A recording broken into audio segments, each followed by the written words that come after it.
hair. Got a couple things not working today, so yeah. Just gonna post the rules real quick and have a little drink of water, and then we're gonna do the usual thing we do.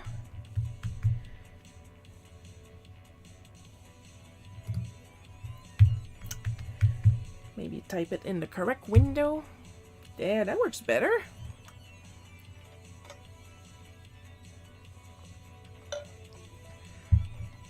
So welcome to the Bootleg Cookie live stream, where I start the show basically talking about some art stuff, if I have done art stuff, and even if I haven't, I usually try to sneak something in there.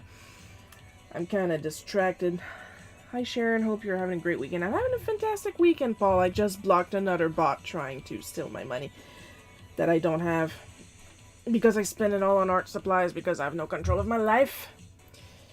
So yeah, I'm kind of distracted because I got Bootleg Chan out and about this week because I've been helping a fellow artist with how to put clothes on a body. Look, sometimes it's hard, okay? When you only have the one angle, like the art, she was kind of like being viewed from the top, but I was like, if you look at the model from the front, you see that they're both at the same plane, so the clothes should be wrapped at the same angle. And he was like, oh yeah, you're right. I like that guy because whatever I tell him, like, for example, let's say he's looking for a certain tint of pink for his art, and I'm like, I just like try this tint, and he will like make the perfect pink gradient ever. Like, he takes what I tell him and he makes a miracle out of it each and every single time. I'm so proud of him. And after I stopped talking about art, I actually do art, so that's how the show goes. So yesterday, the only thing I really did were pretzels, and I don't have any with me right now, but let me tell you, they are very delicious, but very, very salty. I did not expect the sea salt to be that salty. Thankfully, the really salty part you just need to scrape off the top, and the rest is perfectly delicious. However, oh, you know it's gonna be good if I have to reach around to the art desk. I've got a grail for one of my collections, and I am very happy because to those of you that like know me personally, I collect Asterix books. I've got all the main ones. I got the entire main line. I think we're up to 43 or 44 now if you count the Conrad run. But I've got them all. I've got all the mainline ones. And I'm slowly collecting some of the side books like La Rentrée Gauloise, Le Grand Livre d'Astérix, stuff like that, you know? Like, just this Christmas I got like an Asterix dictionary. Like, just this Christmas I got a dick, and that's what they're going to clip on the Twitch. I have how Obelix fell into the magic potion when he was little. And this is the cover that I wanted, because the current print has this like beautiful painted scene of Asterix helping Obelix up over the pot. But this is the quote-unquote original cover. I think this print is from the 80s. Let me check real quick. See, the original story was made in 66, I believe. But, okay, this print is from 1989. Dépôt légal, février 1991. So it's around that period. So it's technically the original cover, because the first time the story was made, it didn't have a cover. It showed up in the Pilote magazine, if I remember well.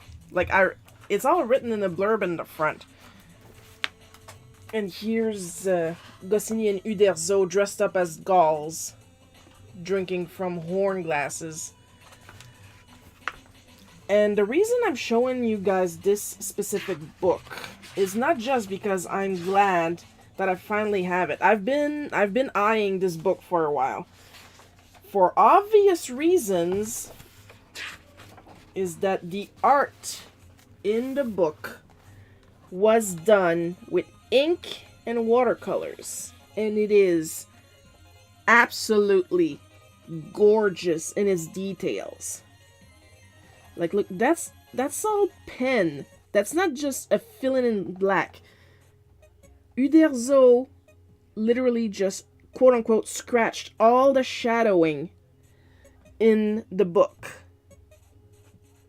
The original story apparently only had like 3 images. And when he took the story back and expanded on it, look at that, you can even see the texture of the paper used through the watercolor. This is an absolutely gorgeous book. And of course, Uderzo's love for little owls that refuse to focus. There we go. Look at the texture on that tree.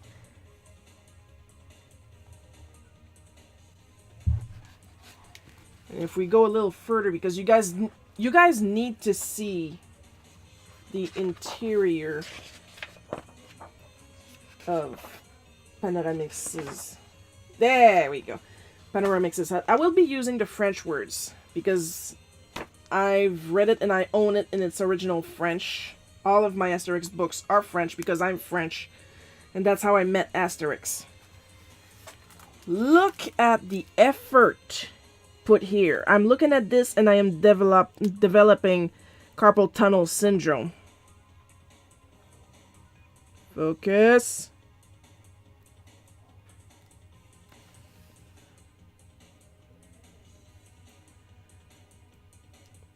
And this is why I wanted the book.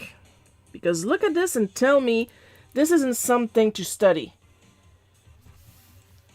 Like, the light effect here was done all in etchings. And after that, he added color. If this was in black and white, the image would still be perfectly readable with the contrasts and the textures and the etching and everything he did.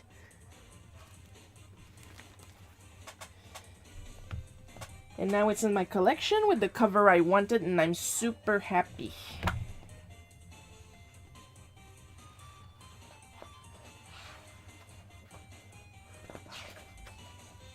And like, even in the close-ups, look at the detail in Panoramix's hair. And the watercolor texturing in his cape. There's a bit of lifting going on up here for highlights.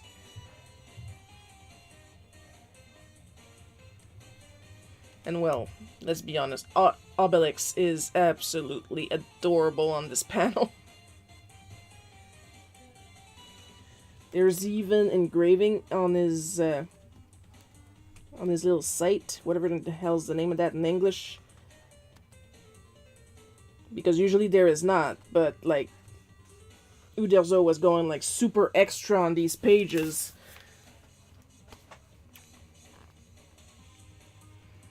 And I got it for practically dirt cheap because there was a circular spot. It's like, it's barely a line. There's not even discoloration. Oh, big deal. And honestly, when I buy old stuff like that, I prefer that it's been loved previously instead of perfectly pristine in a box. Because stuff like that, I would like to use it. Not just put there and never touch it again for fear of breaking the mintiness of the seal. And I'm like, and they're like, yeah, but the book is a little dirty on the outside. And I'm like, good, because I'll get it dirtier. Just by getting my finger grease all over it. But yeah, this is not only a really sweet story of the origin of Obelix, but it's gorgeous and worth getting, if only to study the techniques he used for the art. Honestly, took me a long while to get that book. Like, considering the age of some of the books I have, I guess I was waiting to get lucky, and I got really lucky. Like I said, I got this cheap. And it's in fantastic condition. If you guys want to cry real quick, I'm gonna get out the copy of... I have 2 copies, one that I can read and this one. The copy of Asterix the Gaul that belonged to my great-grandmother. Get prepared. Get yourself something alcoholic or something. Because it's traumatizing.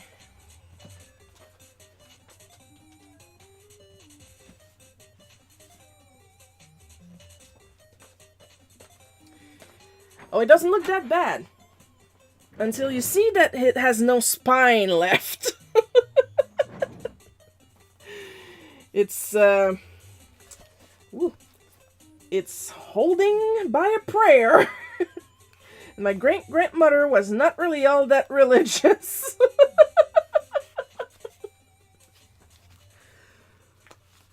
Oh. Cuckoo.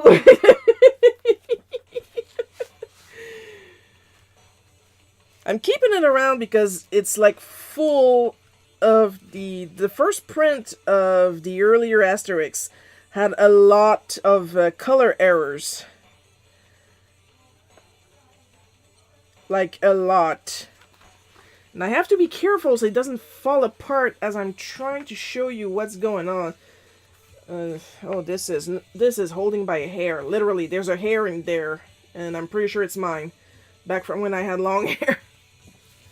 And if I can gently...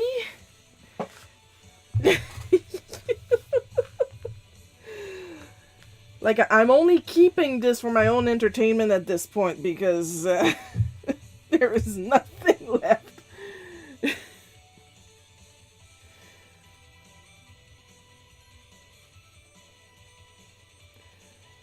I can't move it too much, but like you can see, like Obelix's belt is pink. There is a lot of pinks and yellows on this page. A lot of purples when it's supposed to be like gray and green.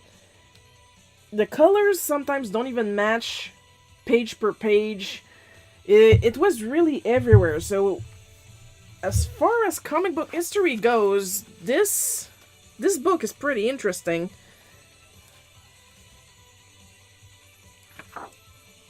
Because it, like, oh my god. Like, what's your name again? Sakapus, there we go. Marcus Sakapus says, I'm gonna try again. Like, his cape is yellow. It's supposed to be red. He's an official, so his cape is supposed to be red, like Caius Bonus is on the other side. The cooked pig is perfectly pink. It's supposed to be brown. That looks like the copy we had in the school library when I was a kid. I mean, my great-grandma was pretty wild. Maybe she stole it.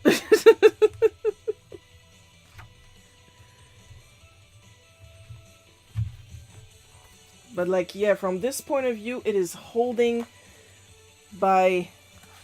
I'm gonna try to move the page that are ripped out. It's holding by this little piece of fabric. And that's all that's barely holding it together. So that's why this one I call it my historic copy, and I have a readable copy that holds together, that has a spine and everything. I have a couple doubles. I have two of these and two of Asterix chez les Bretons and the Bretons, I think it's called in English. Both copies are perfectly fine. It's just one is an older print from 1984 that was a gift from my friend Davis, and he was like, do you have that? And I said, yeah, I don't care. Give me the older one too. I want the older one too. And they're both French. It's not a language thing. Yeah. Get in there.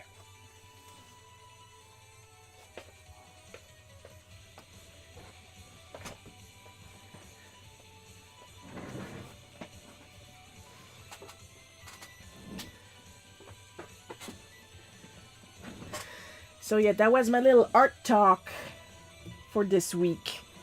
Beautiful watercolors and a terribly kept spine on Asterix.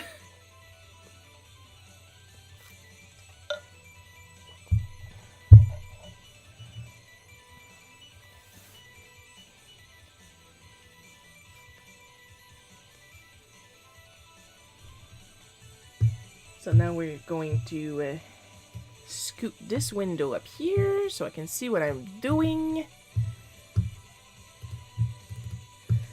and we'll soon get started with what we're actually here for, watching me draw and drink water and complain a lot, because that's all I know to do with my life.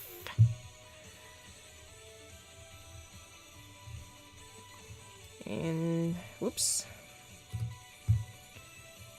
Bootleg. There.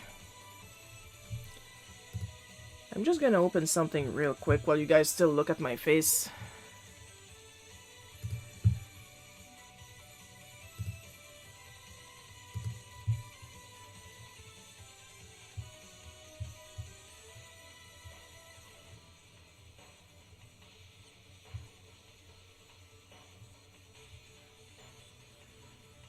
If I can remember which it is.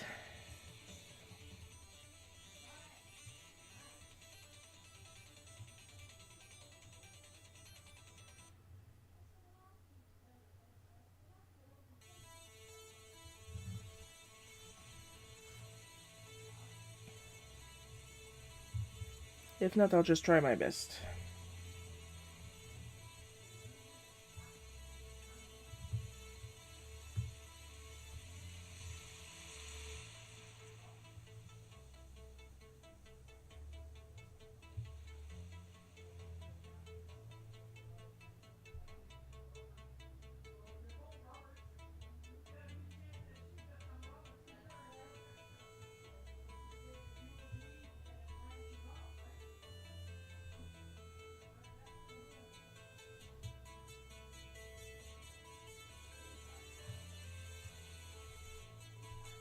Should have pulled that out before, because I have so many comics and no sense of time.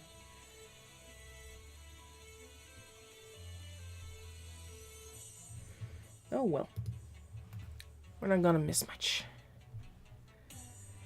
And boop. Alright. Let's go look at...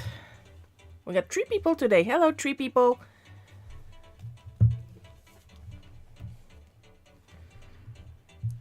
On va mettre ça sur companion mode. Any fellow Walton Files fans? And the other 2 people in the chat today, because I watched the 4th one. It was awesome. And I think there's supposed to be like 2 secret videos, but I only saw Lacrimosa. And no freaking wonder it took several years for Martin to finish this section of the story. Because, oh, hi Coco! Because, holy crap, the animation took a turn! The quality, oh my goodness!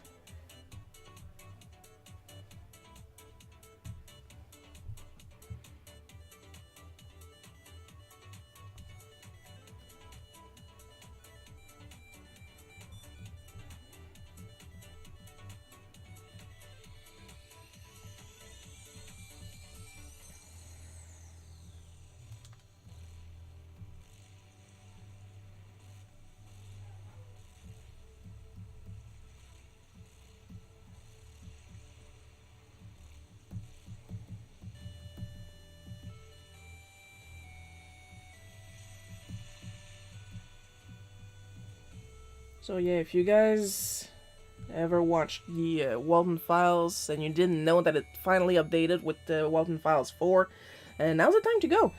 It's beautiful. And terrifying. And put the CCs on, because my basil seedlings are doing well. Show me a photo soon.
Okay, yeah, that's what I wanted to know.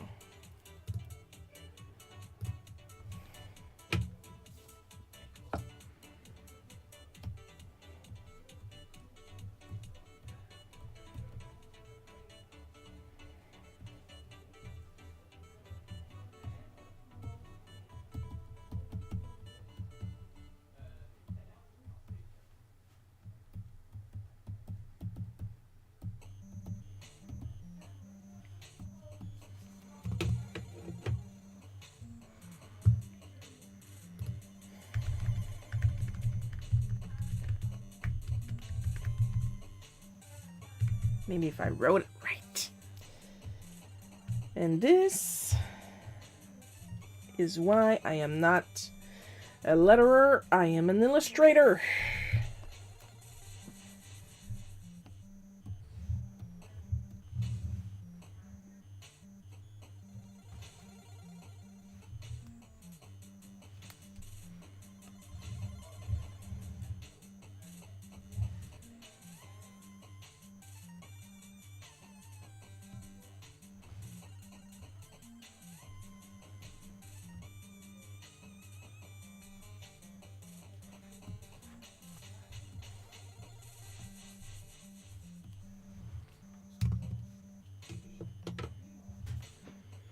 And if anybody is wondering if I'm planning on doing some art on Valentine's Day, I do want to do some art for Valentine's Day. I have this magenta, that quinacridone magenta that I want to use. It's just finding the time because I've been working so hard on the Barbarian Queen Charybdis. And it looks so good! I am doing so good.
Of course, I would be curious to know what kind of supplies Uderzo used for the book.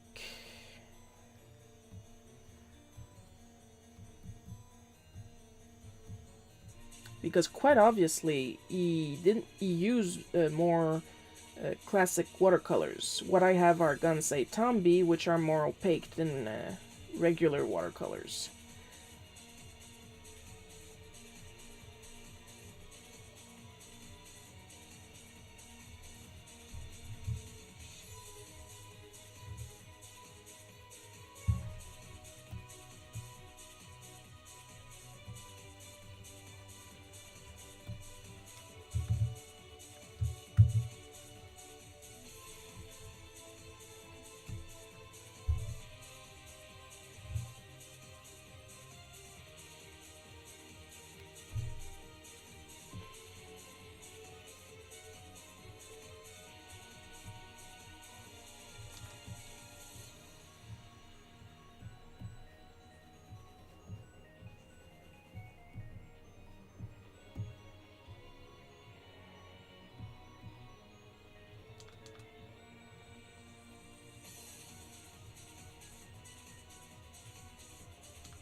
Now I could either draw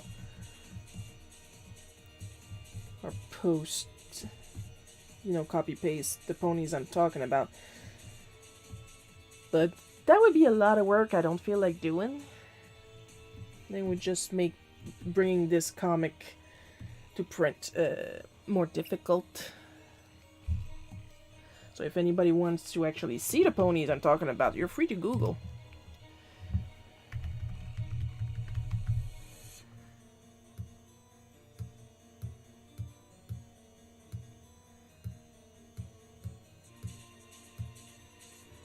I'm going to try to do something interesting with the text.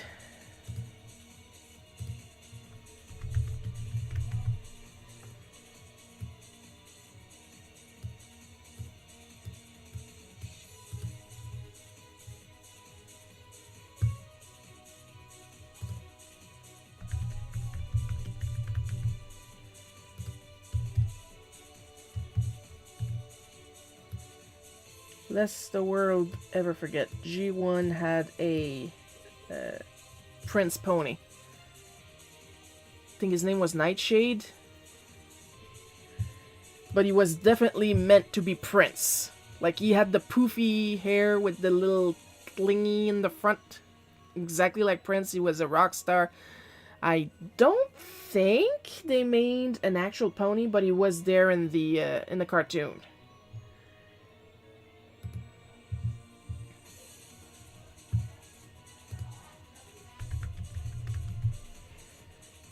And yes, I do count boy ponies as a special kind of pony because it took me forever to get one. And I got him last year.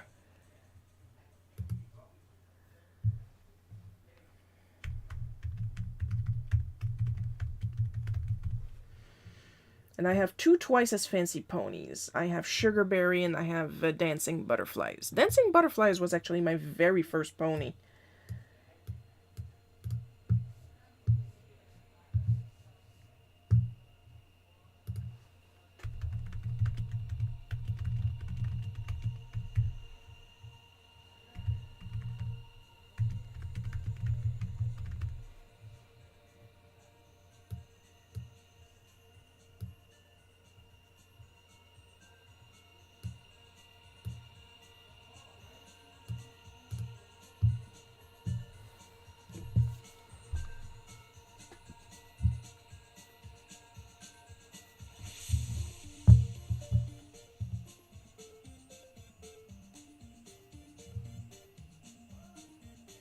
I gotta translate some of these because I have no idea what they do.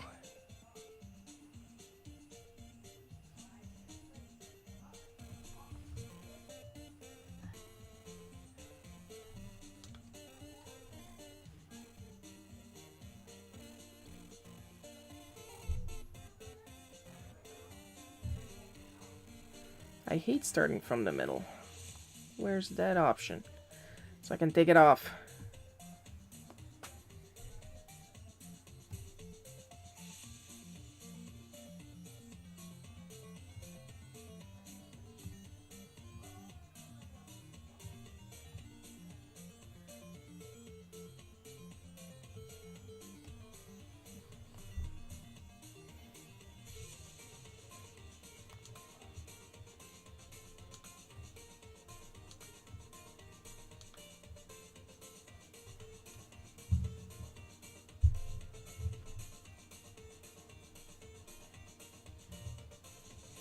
No, it's about the same. Okay. Now, neon ponies.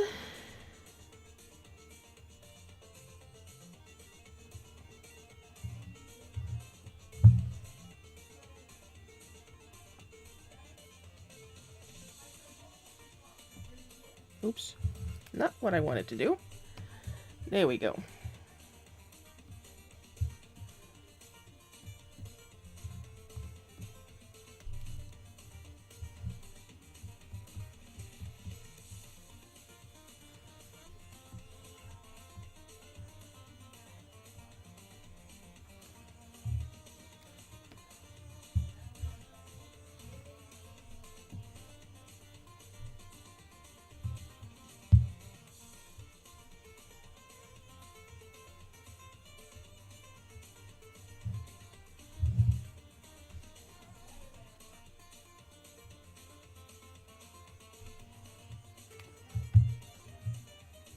All ponies are wonderful. Yes, they are. I agree.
Yeah, that's what I thought. So I'm gonna bring that up here.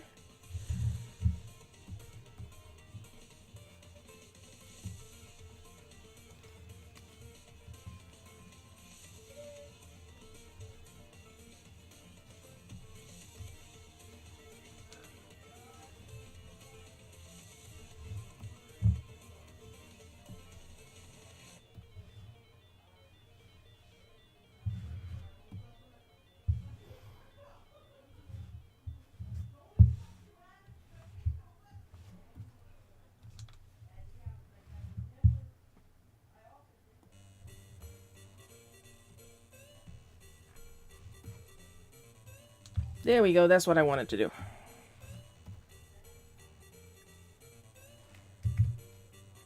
I'm learning. Or was it G2? I can remember. Whatever it was, neat. I think I had a felt G1 pony at one point. Was it short and fat, or was it tall and skinny? Because that is literally the big difference between them. And all G2 ponies were not only tall and skinny, but they had a little fake diamond in each eye. I think they also had a mini cutie mark at one of the hooves, but that one I'm less sure because I have absolutely 0 G1 ponies in my collection.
Okay, and if I do this,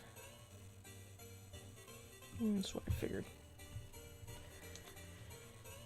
I hate that you start at the middle.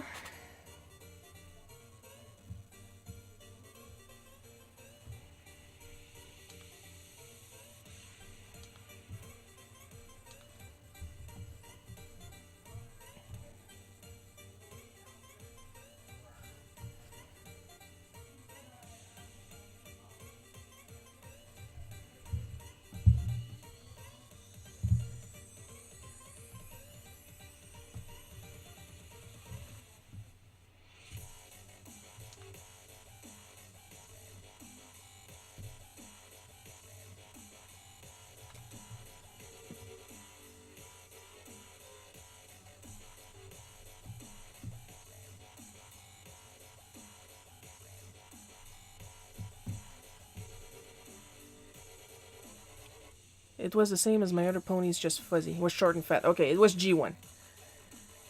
And that's probably a flocked pony you have. I have two, I want to say. A unicorn. I think they're both unicorns. I do not know all the name of the ponies. Like, G1 had a lot of ponies.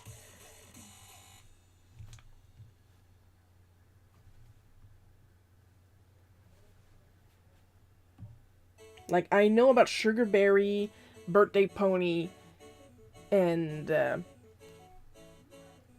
Dancing Butterflies only because I see them pass often on the internet.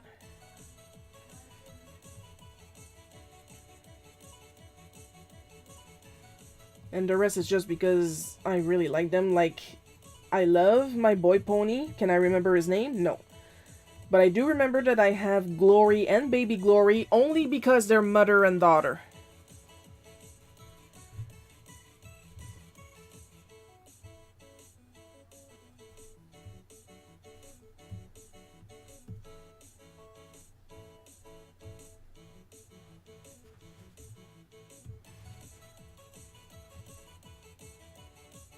And I remember I have Blossom because she's a very rare Blossom, actually.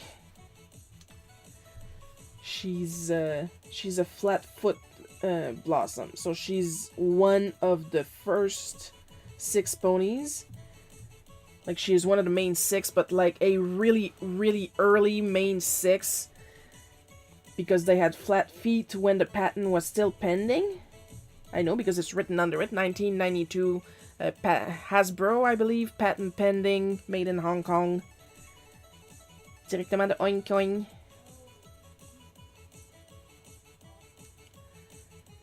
Because all the other versions after that, even during the G1 era, all reprints, they all have the curved hoof. But mine has flat feet, so she's special.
The irony here is I'm coloring the speech bubble for the Rockstar ponies, but like that yellow, that pink, well, I should really say that blue with that pink because yellow was only present on a prototype of the Birthday Pony. Birthday Pony's cutie marks are more in the pinks, purples, and blues.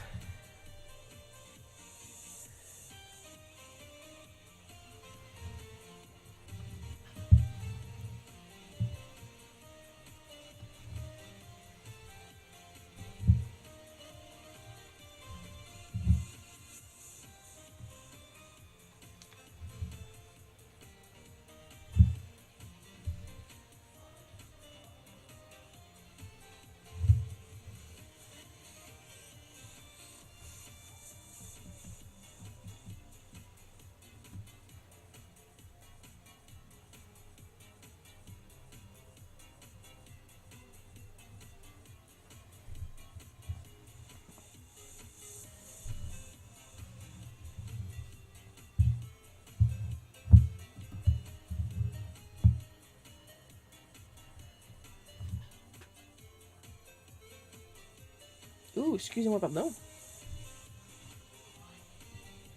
What does this one do?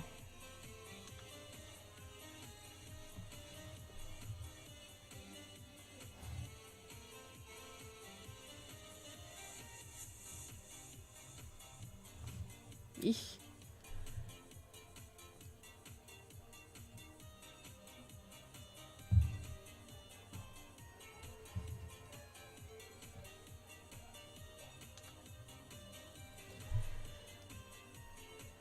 brush size.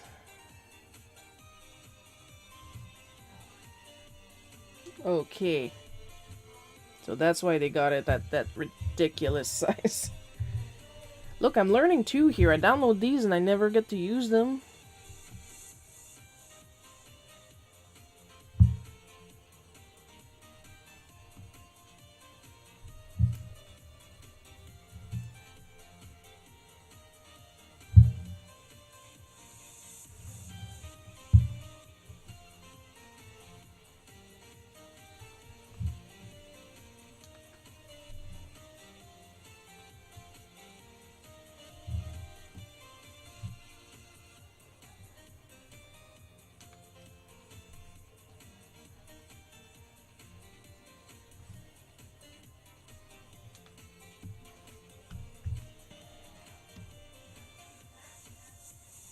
Oh, there we go. This would be better as a brush, and I could turn it into a brush.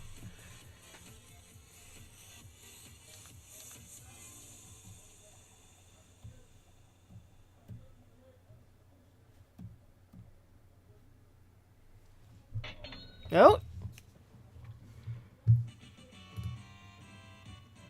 Thank you, Annan! Thank you very much! We are now up to 40... It is so small. 48% towards my bin. So I can finally store my oohoo-hoos correctly.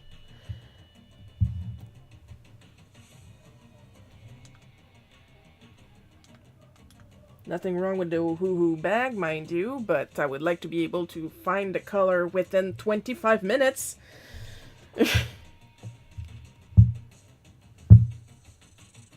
I know what I'm going to do for birthday pony.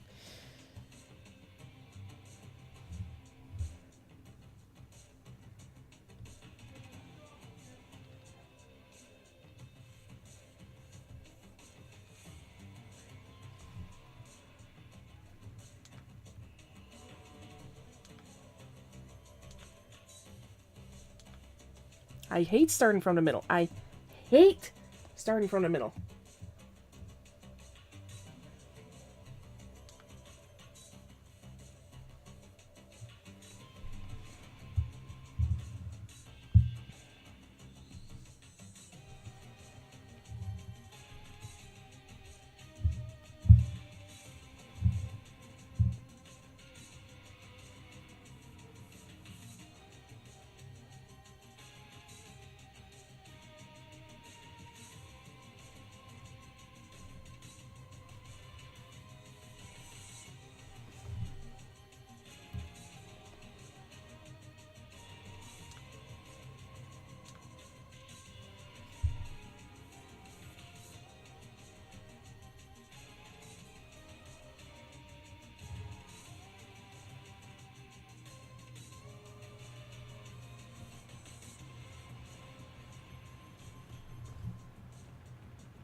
I know I have confetti. Do I remember when? There we go.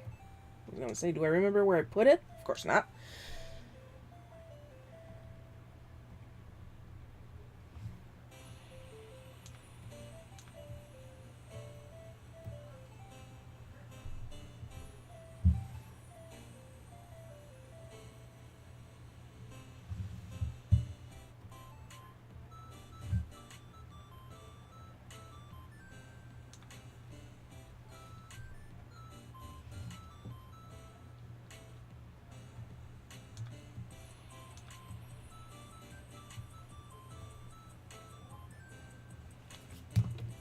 Birthday Pony technically counts as a twice as fancy, because she's got her cutie mark all over her body.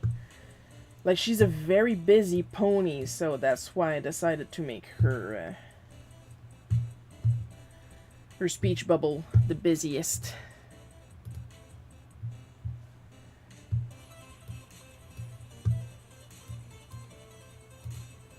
And back to the actual art. I'll be doing more panels because I'm describing more ponies in panel 3, but...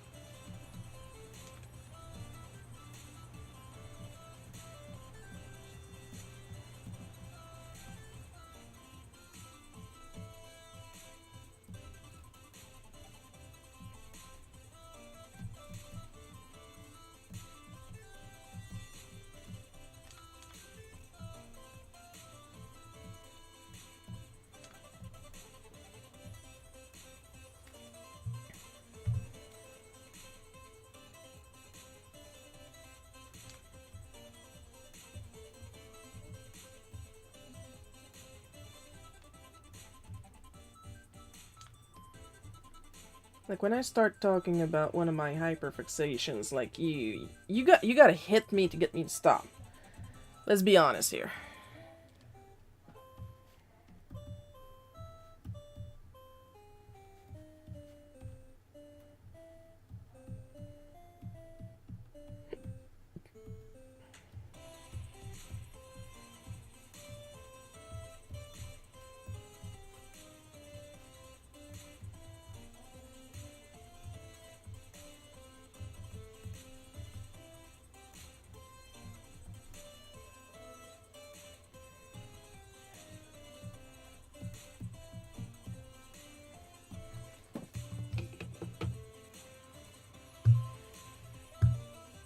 I know.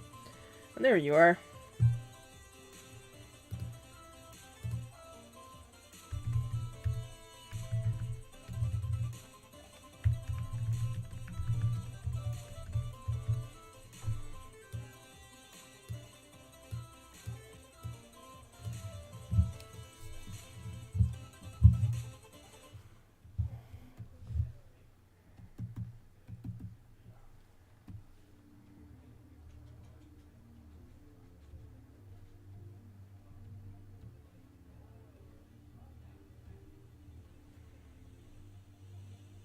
Not necessarily that I'm trying to shit on G4 or G5, because the kind of variations they did was really just retooling the cutie mark. Like, I think that maybe they had crystal ponies. I'm pretty sure they had the crystal ponies in about this little collectible size. And they did some background ponies. But that's like, I didn't see any flock G4 or G5. I didn't see any really glitter.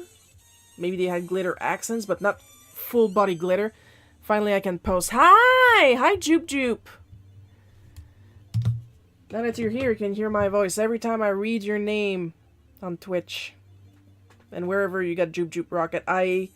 Every time I read it, I sing it in my head to the tune of Zoot Suit Riot. So if there's a different way to pronounce it, tell me now, because I'm having the time of my life. But seriously, welcome. Glad to see you here.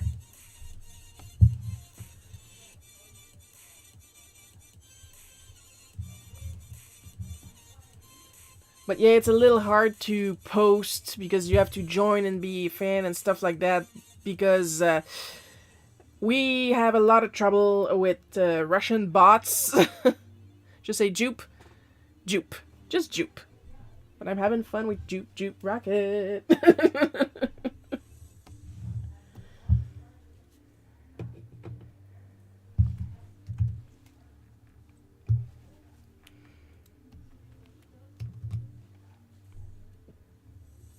Yeah, I'm happy I caught you. Yeah, you caught me for a while, yet we're still in the sketching part of the stream. Because I talked a lot about Asterix at the beginning.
I'm going to do some drawing soon too. I'm currently working on a gnome, wearing a mushroom hat, and smoking a pipe while high on mushrooms. And they're saying that thinking we're not gonna go and look if they're doing it live. Of course, I can't go and look while I'm working myself there, but as soon as mine is done, and if they're still doing it, like assuming it's a live stream, I'm gonna go on and watch that.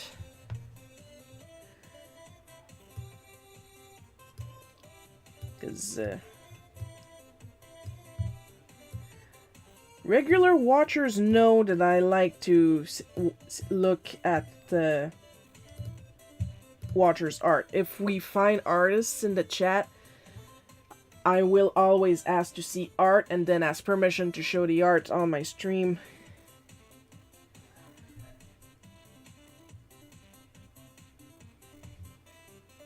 Heart.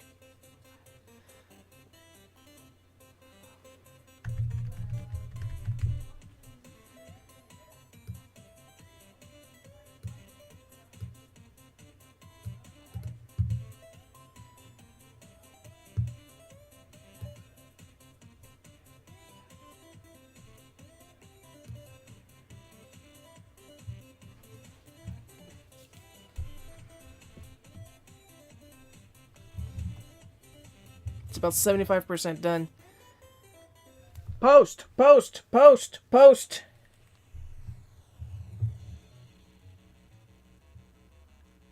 If it's done and I'm still live, I'm gonna want to see that.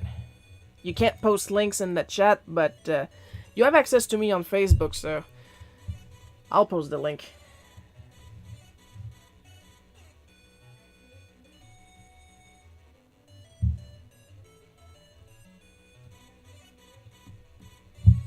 I thought I had a fuzzy cloud balloon. Oh. Not what I'm looking for, but... What do you do?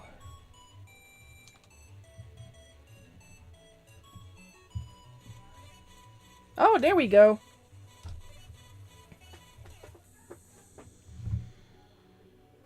Look, I have a lot of tools.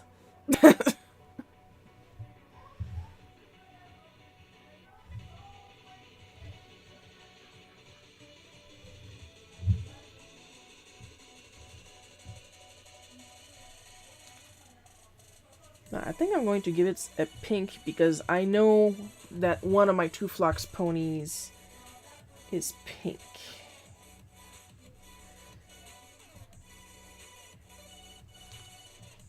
I think I'm better off trying to... No, you're not gonna push.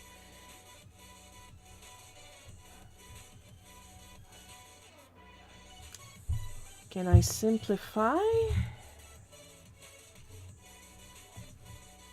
Oh yeah, that's gonna be a little easier.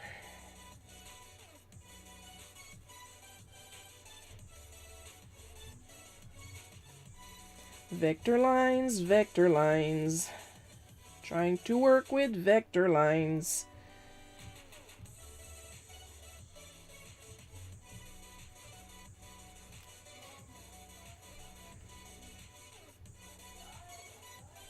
Show of hands, who wants to see Nanomi? I want to see the Nomi. I'm showing my hand. I want to see the Nomi.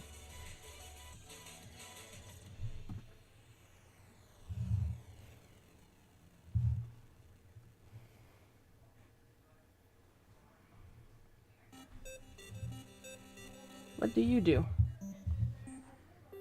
You do absolutely nothing. It's locked, so I don't know what's going on with that.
I wouldn't happen to have one of those with bubbles around it, would I? Not really. Okay, I'll make another normal one.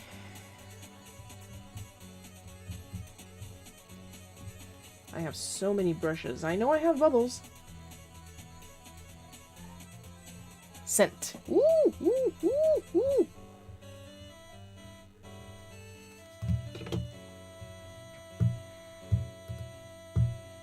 Oh. Oh. Can I show it on the stream, or would you rather wait until you're done? Because it's a whip right now, and I'm really liking the color of that smoke. So I'm going to continue mine until I see if I have permission of not to show yours on stream.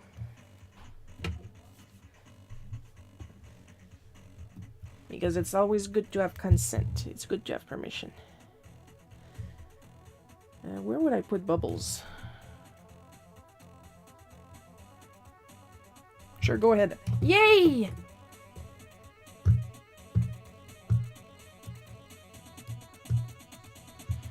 Now we're gonna scoot that over here real quick. Look at that, isn't he cute? Isn't he cute? And of course it's full of bright colors, and you guys know me and bright colors. Always a winner. I want all the bright colors.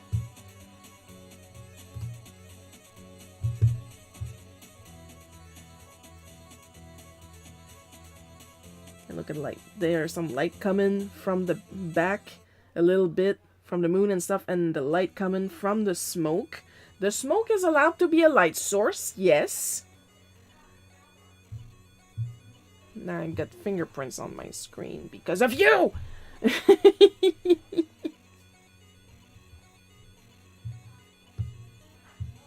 And there's a gradient. Because you can't go wrong with gradients. I like gradients. Look at the shiny knees. And he is happy to be there. Let's put it politely. Oh, I absolutely love it. So much joy. And thanks to you too, of course. It looks amazing. Of course it looks amazing.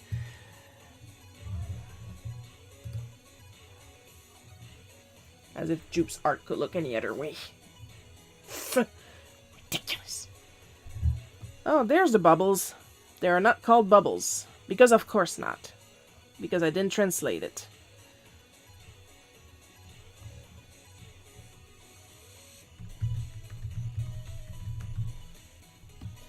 Bah! I'm gonna stop being stupid for half a second here, please.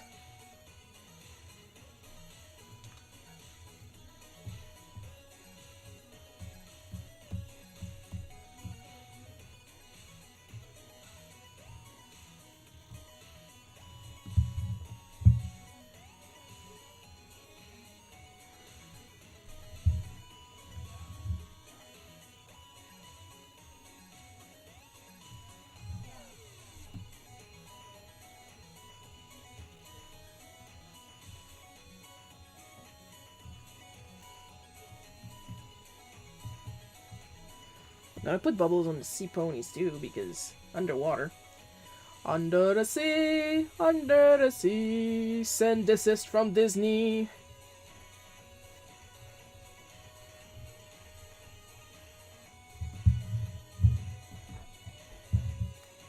Looking at the chat bubble, I gotta say I'm a mermaid pony.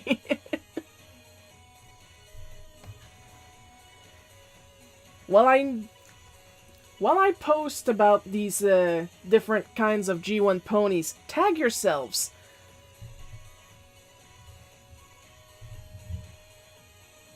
Or if you guys remember other models of G1 ponies, tag yourselves too.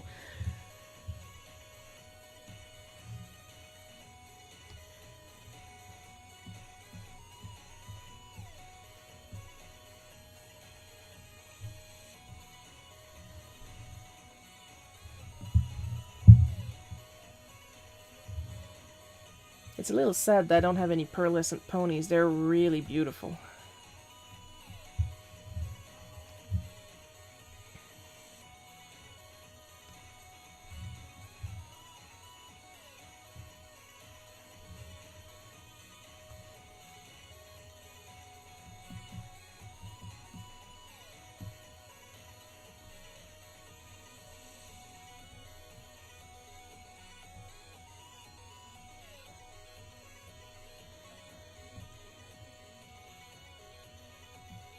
Oops. That's what I want. Wink. And a little bit of sparklies. Now the sparkles, I know where they are. I got so many sparkles, I put them all in the same place.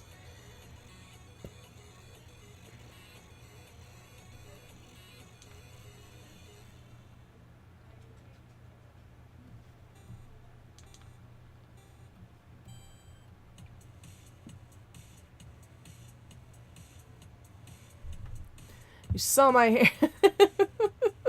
I saw your hair and it's absolutely gorgeous and I love it. And I am totally jealous, so please make me jealous more often.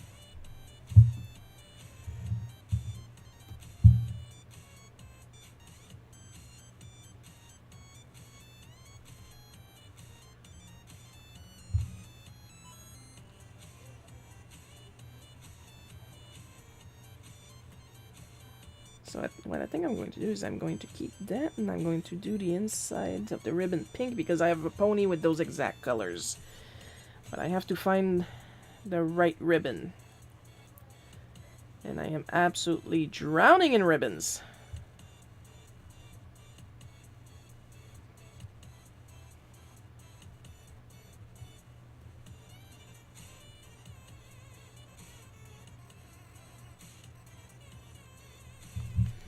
Gonna save real quick. You never know when the power might go out.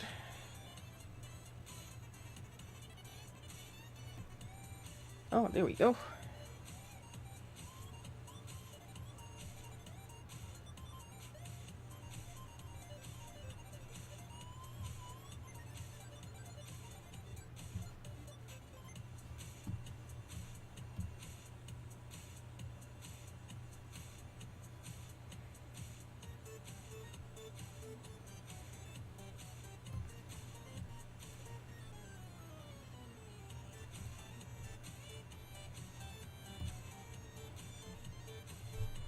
I love that ribbon brush.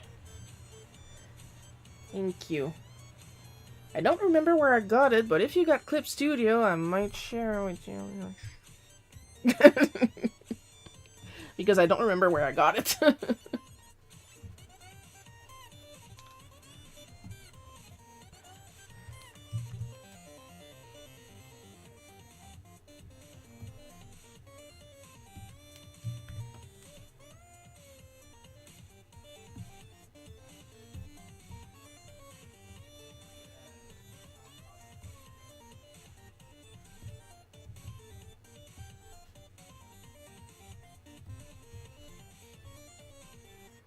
I do have Clip Studio, I can probably find it. I'm gonna go check real quick. It's called Fluttering Ribbon Seamless. I'm pretty sure it came with Fluttering Ribbon Cut. So, normally it should work if you look in the asset store. I do all my line in CSP and then color in PS. Understandable. Personally, to my personal taste, because I never got the fucking thing to work, I hate Photoshop. I don't hate people using Photoshop, but I don't like it. I don't like it. I never got it to work. Every single different copies I ever had of it always crashed for me. Always, always, always.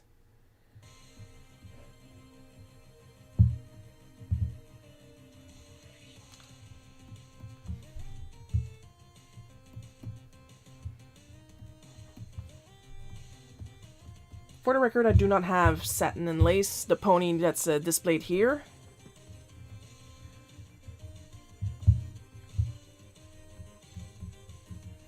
I'm not exactly looking for her either. Like, I'm not... I think it's clear with the way I was describing my collection earlier that I don't really super care to get all the ponies. I do have a couple grails that I wanted that I got. But, like, it's not like I'm looking for special edition dancing butterflies. Because the special edition dancing butterflies is baby dancing butterflies, and she's worth, like, $400, $500. Because she was mail order only. And it should, because you're hacking the light. Aww, it's not that you don't like Photoshop, it's that Photoshop doesn't like you. Yes, Photoshop hates me. And then it got super expensive, and I was like, nope. Like, for the most part, I worked... like, last time I worked on a stable version of Photoshop that worked for me was called Photo Deluxe. If you look it up, you're gonna realize I'm fucking old. I used to have that same sweater. Are you talking about this? This is a bathrobe. But it's good if they came out with a sweater version too, because this is really nice and soft and warm.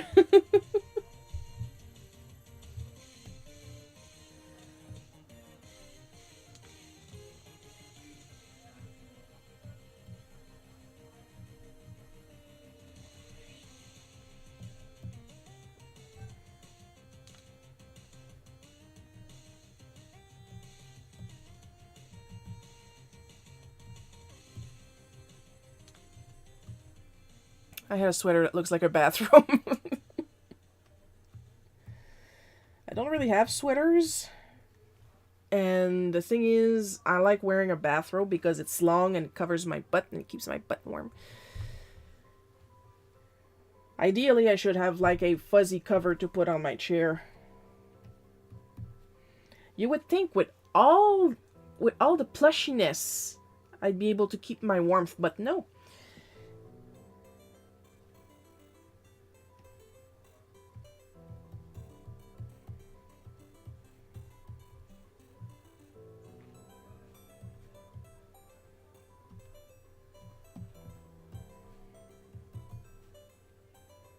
So yeah, I worked on Photo Deluxe.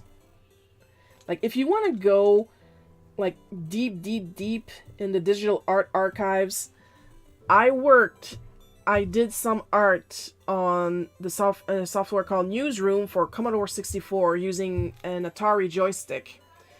And then I did some art on, am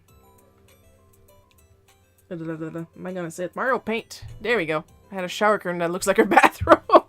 Get a pink fuzzy cover. I do believe there's like a fuzzy cushion shaped like a cat's paw in my throne wish list. Hint, hint. I had a shower curtain that looks like your bathroom. A fuzzy shower curtain, that's like putting carpet in your bathroom. That is a terrible idea.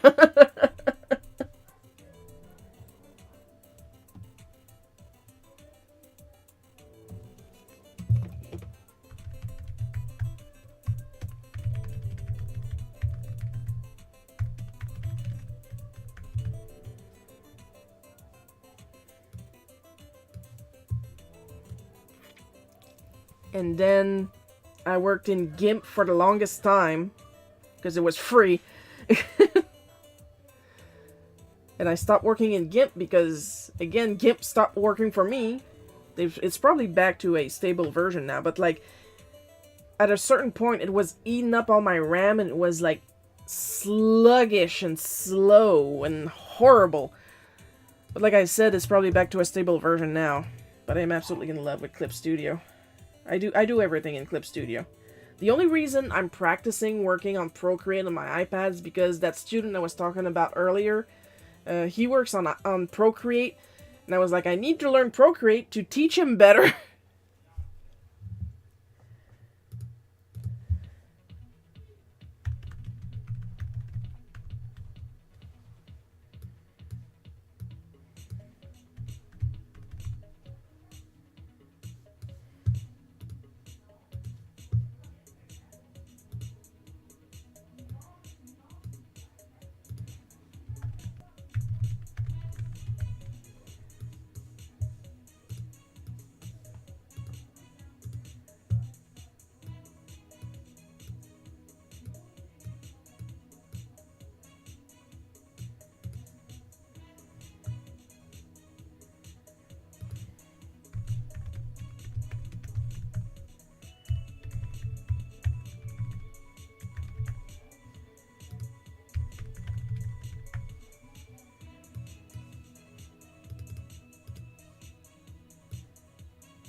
And way down the road, I was gifted a copy of Psy, and then after a year or two went to CSP, but I always had PS in some manifestation. Now I have it all customized to work on coloring, action, setup, etc. Good for you that you got it to work. Good for you.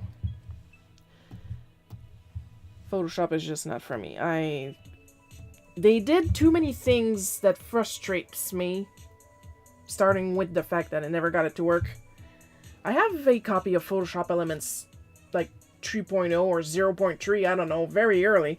Never got it to work. Never, ever, ever.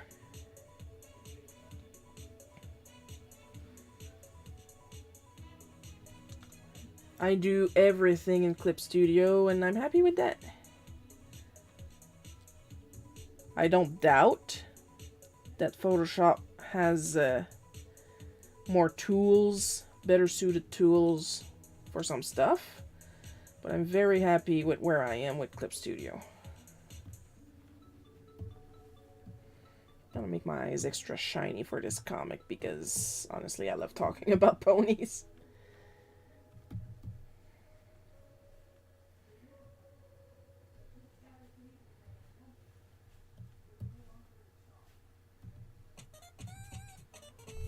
How awful.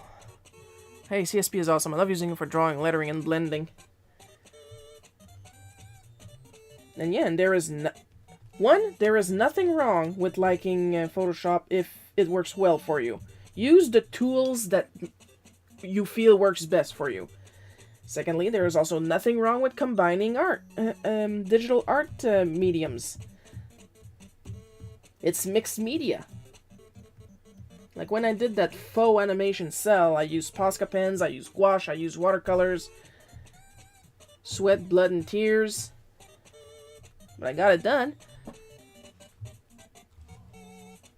Use what works. Sometimes people use brushes, sometimes they use paint knives, they use their fingers, whatever works. Have you thought about trying a version of Photoshop made this century? No! Because the ones plural made last century never worked for me. Up my butt it goes. It truly is mixed media. Il y a trop d'anglais, je suis plus capable de parler.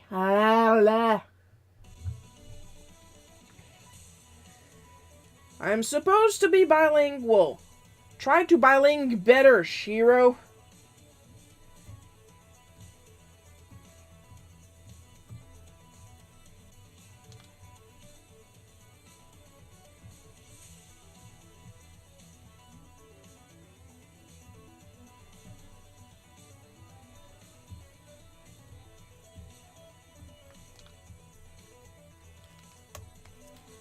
Boink.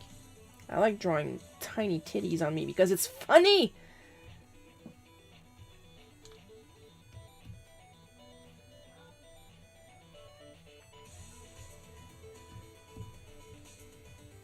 Just like I thought having the actual screenshot of the pony would be funnier than me drawing it.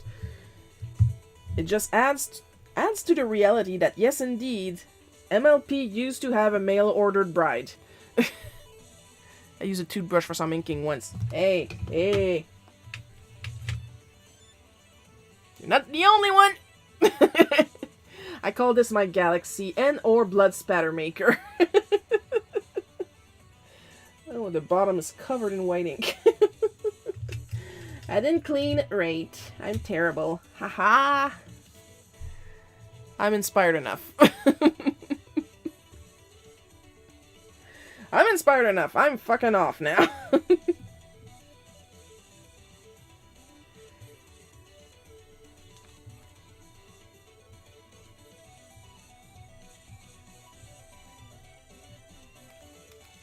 Quattrolingual. They know Spanish too. You're trilingual. English, French, and Cookish. I do know Spanish. I understand it better than I speak it, because when I try to speak it, the words kind of stumble, and then I forget how the phrase is supposed to work. But I understand it very well for my level of learning. I've been playing video games in Spanish, because that's pretty much how I worked on my English when I was a child. Because oddly enough, despite our really strict language rules in Quebec, no problem selling games that used to be unilingual English. And I'm really into RPGs. That's a lot of text, so that's a lot of English, and that's how I learned.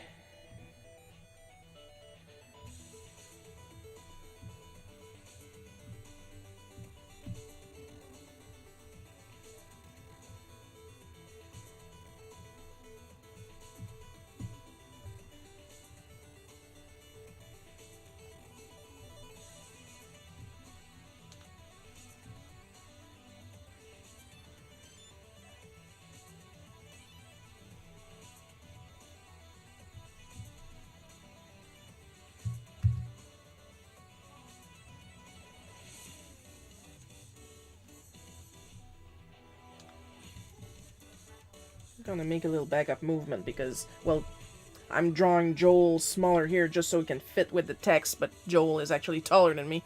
Everybody's taller than me.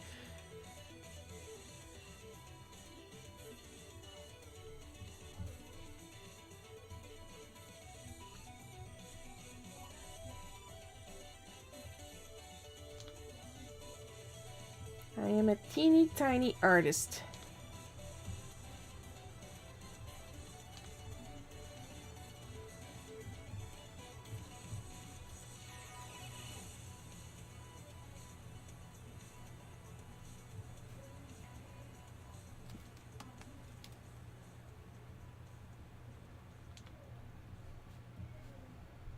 Okay, friend, I'm gonna start working on my gnome. I'll keep you on in the background or on mute so I can monitor your awesome progress. Have a great afternoon. See ya! Have fun!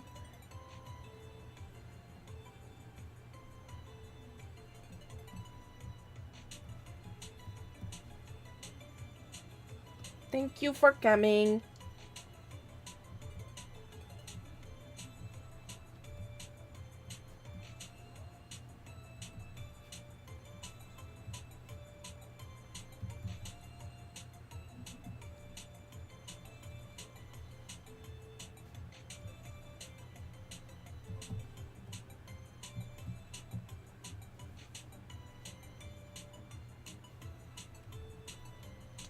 Yeah, I'm gonna get to see a complete gnome soonish today.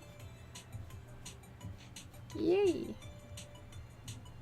I love drawing, but I think I love seeing other people's art a little bit more. Because I'm always happy to see other people enjoy art. Because I enjoy art so much. So it's one of the reasons why I'm not a big fan of AI art.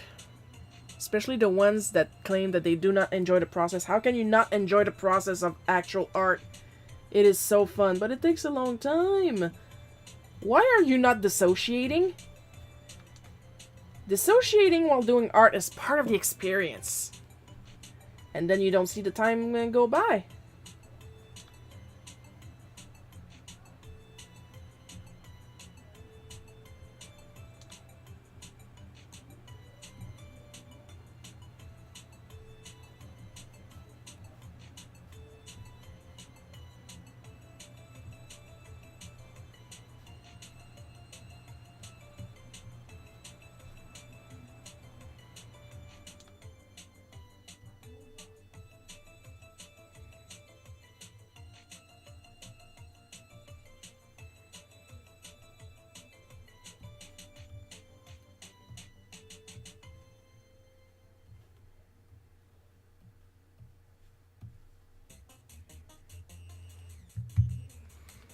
All this talking, I should probably have a little drinky drink.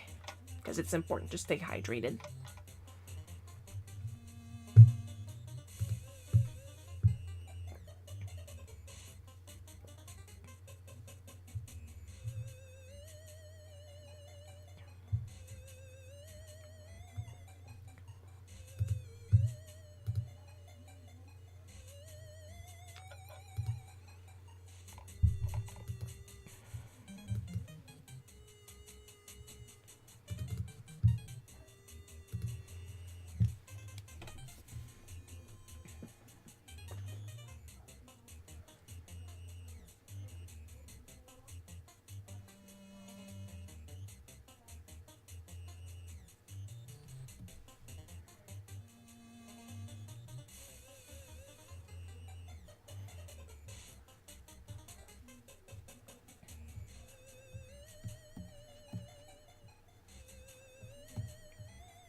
Of course, there's always the risk when I do comics like this, that somebody is gonna complain. Because it did happen. Somebody's gonna complain that I hate the current generation of ponies, or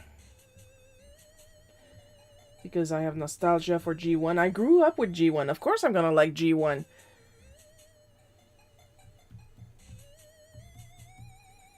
But, like, they're little plastic horses. If you're having fun with your generation of plastic horses, number one. Like, literally, I have, like, the only generation I don't have in my collection is, like, G2. G2 is, like, too different. They're tall and skinny, and I like ponies that are short and chubby. That's my own choice, but I also have ponies from Generation 3, Generation 3.5, Generation 4. I don't have any from Generation 5. I'm not really into it. I didn't watch the movie. I'm not watching the show. I don't really care. But that doesn't mean that I hate them.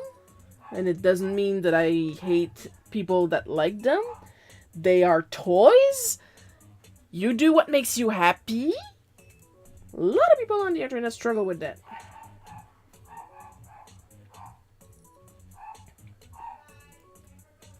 Like, seriously. Back when Yamino, the artist Yamino, would post art on DeviantArt, one time she made a piece featuring the G4 ponies.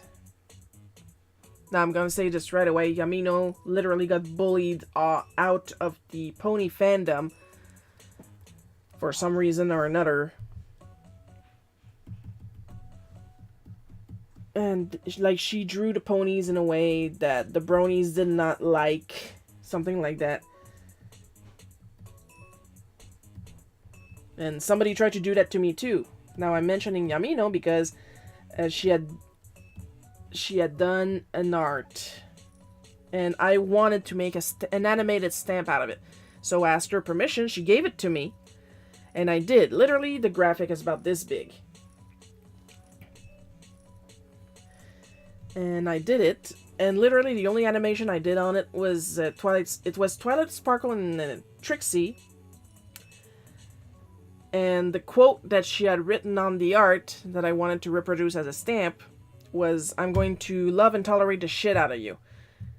So, there we go. You have this teeny tiny stamp of two ponies with Twilight Sparkle gently tapping Trixie's cheek. And saying, "I'm going to love and tolerate the shit out of you." And this one, quote-unquote, vintage brony lost his shit on me. Because apparently I was a new fan of ponies. Like, honey, you weren't even born for Gen 1, but anyway. I was a new fan of ponies, and I did not appreciate the previous generations. And usually people that throw shit at me, I go and look at their DeviantArt account. And the true pony generation was Generation 3 and 2.5, according to this guy. And, like, there's nothing wrong with that, but he fell on me like a ton of bricks, and I was like, "Are you okay?" A plastic horse is a plastic horse. I like plastic horses that I can comb. What is your damage?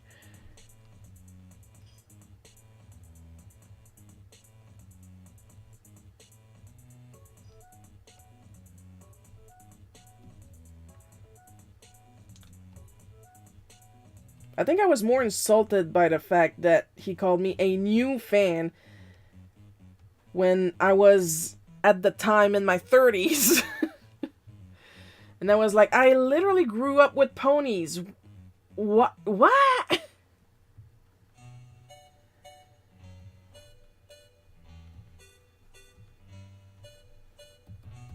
You're not a real, true fan.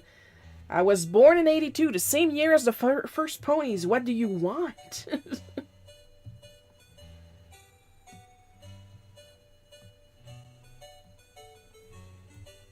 And he was big mad over plastic horses. Okay.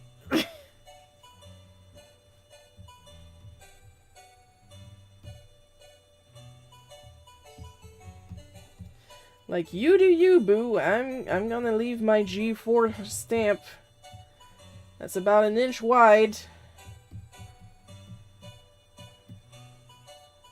All up in your business, apparently.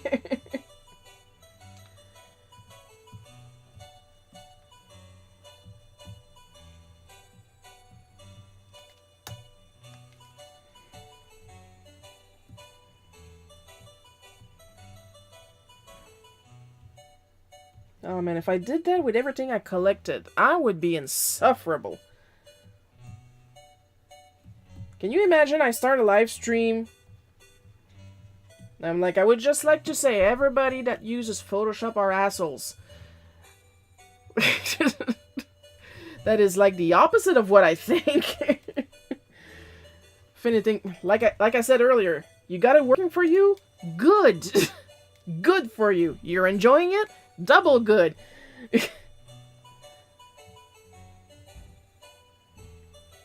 And like the only true pencil to draw is the Alvin automatic clicky pencil. Every other pencils are shit.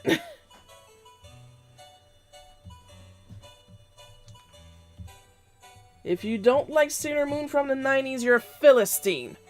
Like, I'm annoying myself just saying that shit.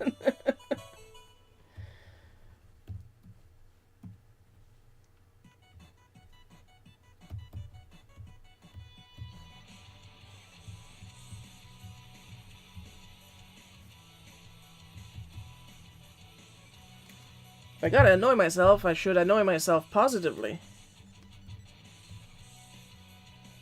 Like, there is some stuff that I know is terrible that I still enjoy.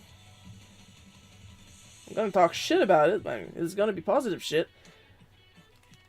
But I'm not gonna talk shit to somebody else who genuinely enjoys that same thing. I'm not gonna tell somebody you're a loser because you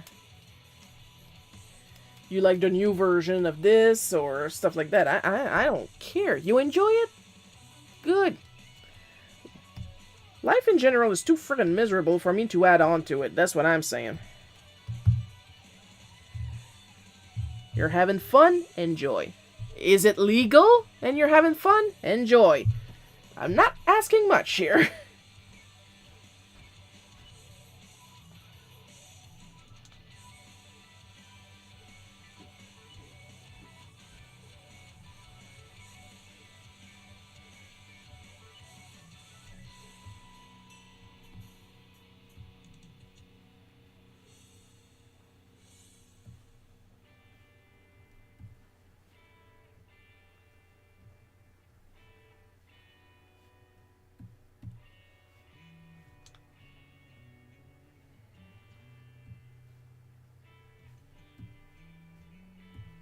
Same goes for art. I like Kuretake Gansei Tambi paints.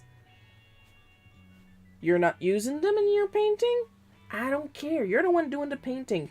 Not your brush, not your paints. You are the one doing the painting. And why I say that like that? Because if somebody else were to use your supplies, the result will vary. That's why I'm saying it's you.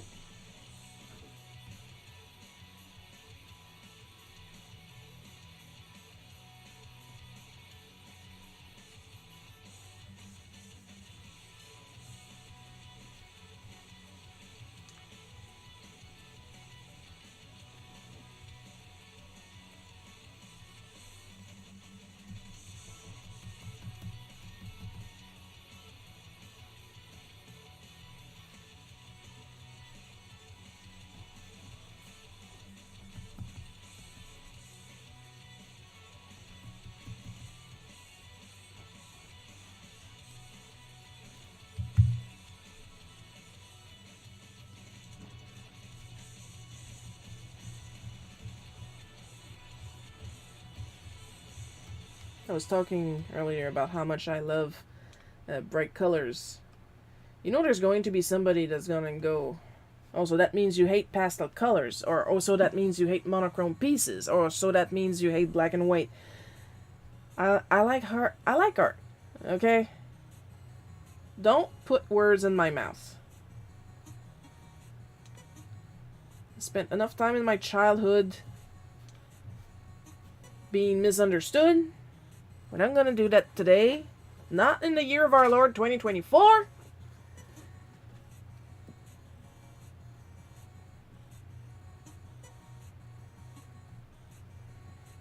We're not gonna start arguing if Shiro prefers classicism, or modernism, or Dadaism, or Impressionism, or Fauvism. Okay? Okay. I like art.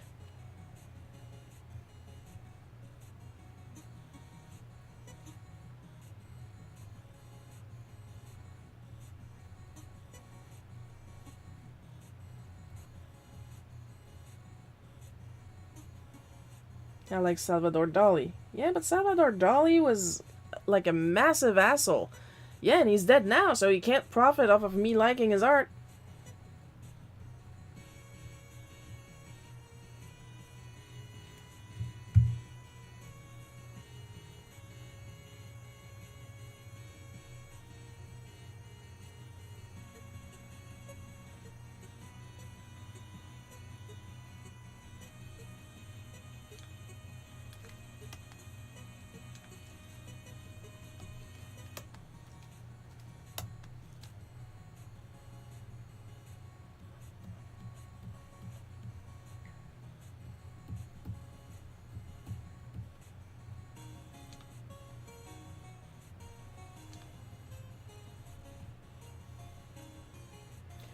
Plus, you know what? Like, I have, like, 2 biographies of the guy, okay? If he was alive today and he got cancelled on Zitter, he would revel in it. He liked when people talked nice about him, but he absolutely loved when people talk shit about him. The man was craving attention. Good, bad, abysmal. As long as he had attention. He loved attention.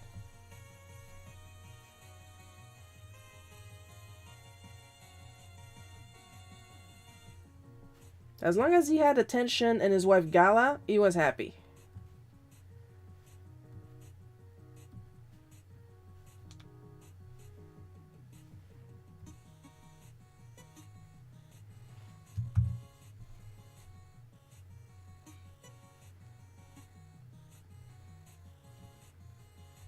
Why, yes, while I was in Cégep, I did enjoy the Histoire de l'Art class. Thanks for noticing.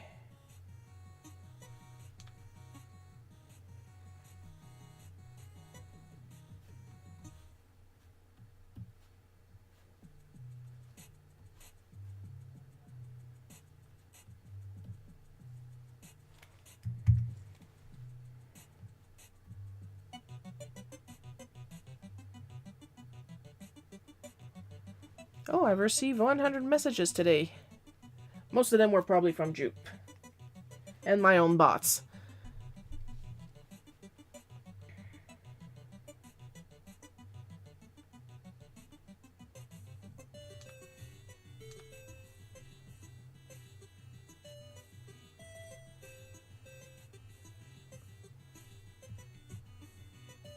Jupe Jupe Rocket. Throw back a bottle of beer. Jupe Jupe Rocket. I'm gonna get a cease and desist.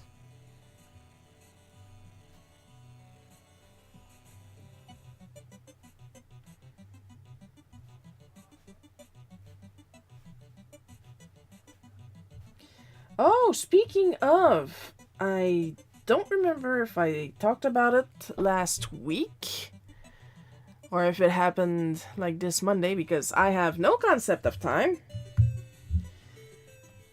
The copyright claim that was put on hold on one of my videos lapsed out. So YouTube took it off after I sent a feedback comment to them like, I tried to dispute the copyright claim, and the other party did absolutely nothing and remained silent, so could you take it off, please? And they took it off. And now if I ever monetize the video, the money will go to me because I put all the effort. And it's clear that I put all the effort because the other party could not put the effort of responding to me, so yeah.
Of course, AI is still incredibly popular. Half the ads I receive use AI to automate this, use AI to automate that. And it's all stuff I really should be doing myself and not have automated. Like, literally, on Facebook, to write a post, there is an AI suggestion to write it for you. I don't want to let AI write my shit posts.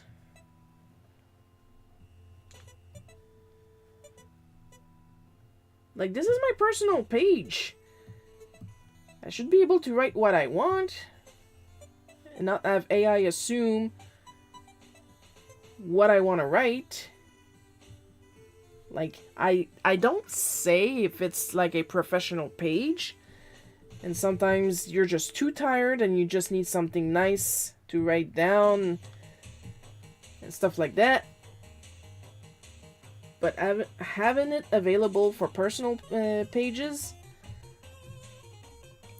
that's like a new level of lazy at this point.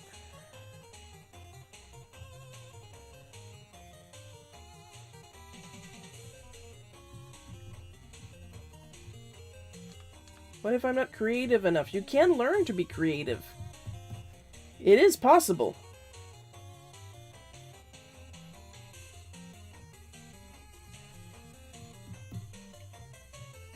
But like, I'm talking personal page, like, recently, what I wrote down on my personal page was how I recognized the font used in Walton Files 4 as a font used by Quintet, a video game company from the 90s. They did the Soul Blazer, Illusion of Gaia, Terra Enigma, Robotrek. And they only had one font, and they only had one dog. That dog's name is Turbo.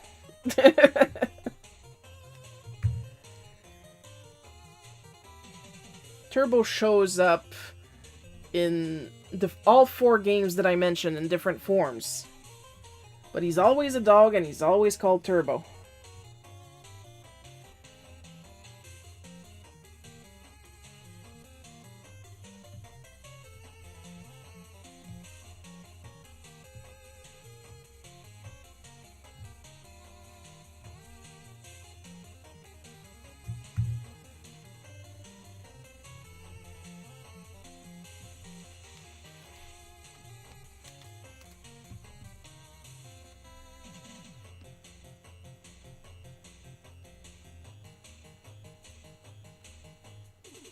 But like I said, when you're a professional page and you have a big paragraph to write and you really have no idea, then I don't say you can use AI.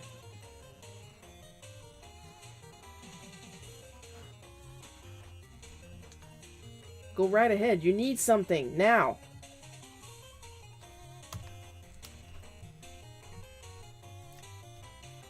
But for shitposting, no, I'm good. I'll do it myself. It's not gonna be that long.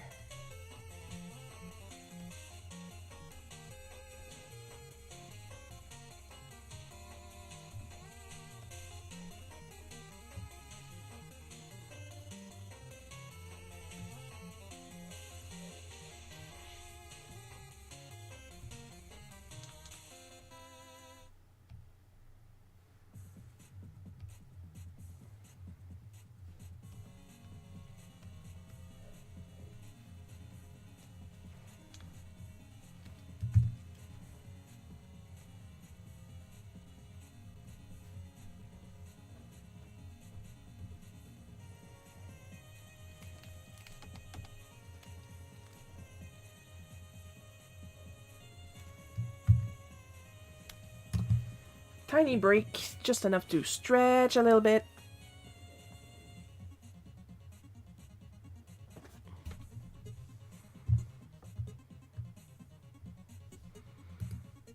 Is it my imagination, or did the chat freeze on screen for you guys? Because I've had a couple more messages here.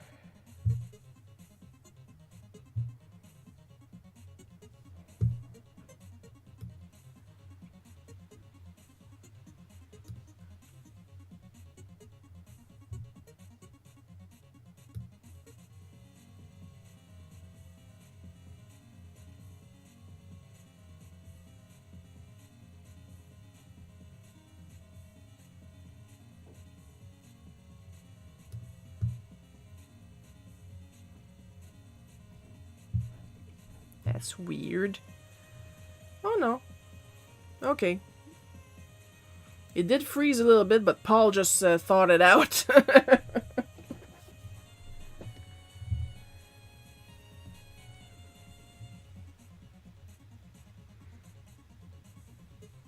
Maybe it's a bot thing.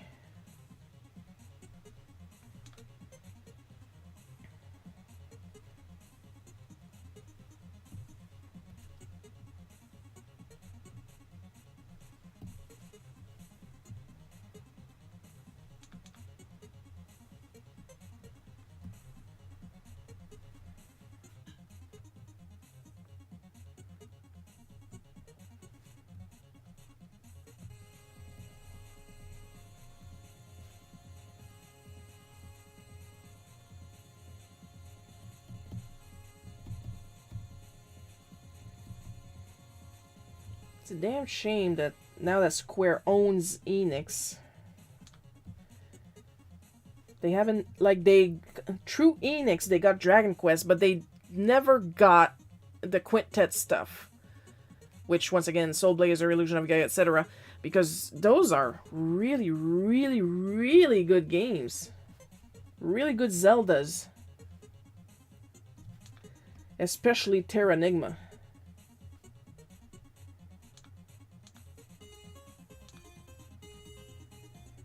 Terranigma has gorgeous music, gorgeous graphics for a SNES game.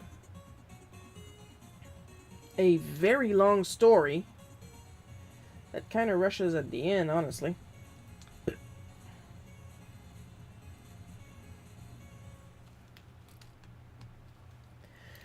It does have a couple secrets, but they could have worked on that a little bit more if you ask me. But still, extremely good and long game.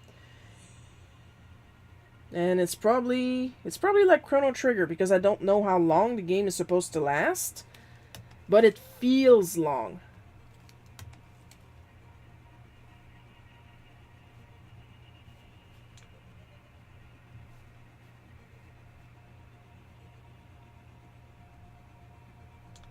Eventually, I would like to get a reproduction booklet for my copy of Illusion of Gaia, because I got it loose in a clamshell at Zeller's for $14.99. Pre-loved.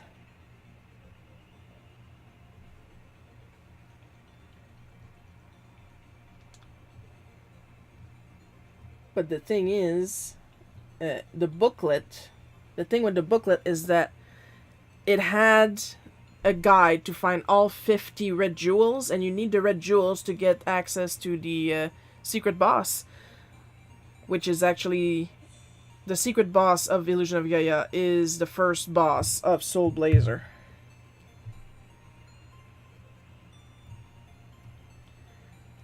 The games are nearly 40 years old. At this point, it's not a spoiler.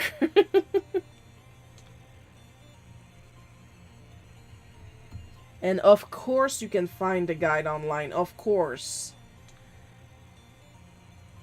But it is fun to flip through the booklet. Like, the booklet for Final Fantasy 3/6 is so thick it has a spine. And it includes all the spells, all the items, and a guide to go from the beginning of the game to where the scenario splits between Loke, Terra, and Sabin. That's how complete the booklet is. And it is stuffed to the brim with Yoshitaka Amano art, which I now also own in giant size in my Sky collection.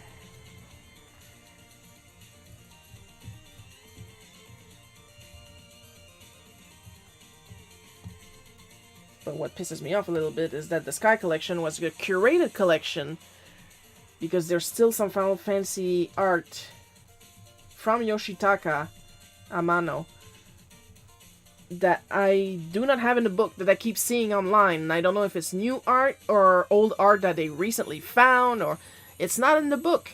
And what's the point of having a collection, a book collection, if the entire collection is not in the book? I am angry.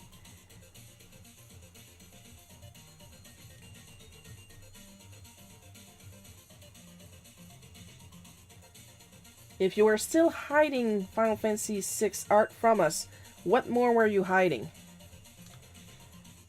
Speaking of complaining about Final Fantasy, now I'm not sure if that is true, so we're gonna go with allegedly, but you remember when the first part of the remake of Final Fantasy VII came out and you can't play as Red 13? I recently learned you also can't play as Cid and Vincent. So, pardon my French, but what the fuck is the point?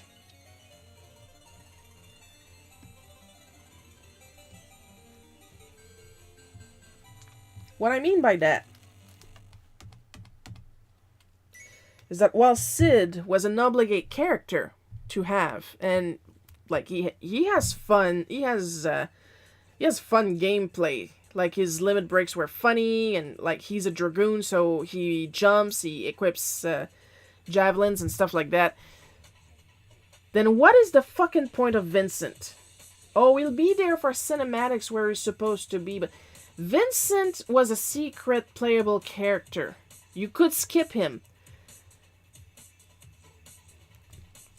And so what would be the point of going to go get him if he's not playable anymore?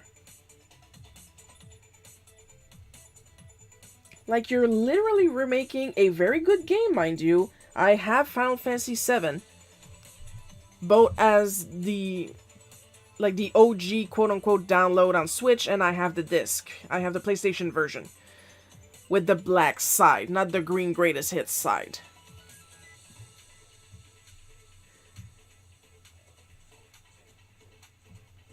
And so, yeah, I do like Final Fantasy VII.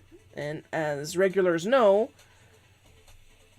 I don't mind rebuying a new version of a game. I have 5 copies of Final Fantasy IV, all different versions.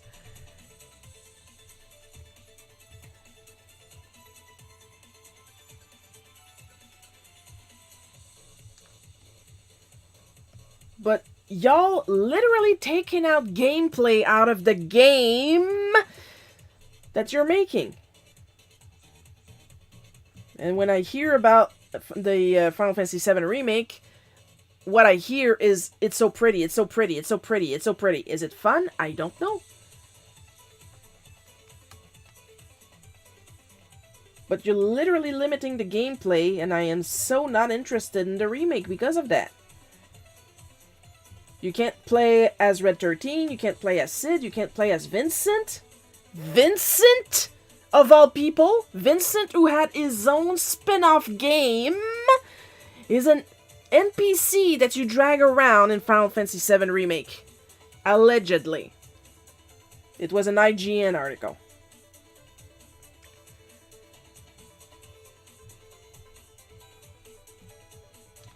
If I want to watch a Final Fantasy VII movie, I have Advent Children.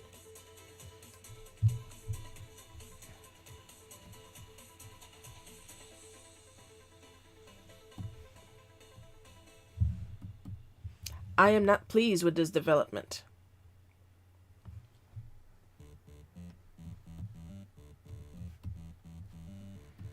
So that basically just brings down the list of playable characters to Cloud, Tifa, and Barrett. And maybe Yuffie. I've seen Yuffie. I've seen her Yuffie render, so maybe she's playable. But that's just down to 4 characters. 4 characters is what you had in Final Fantasy 1. Which was also remade recently, and I completely forgotten. It's not even on a console I own anyway, and I don't care.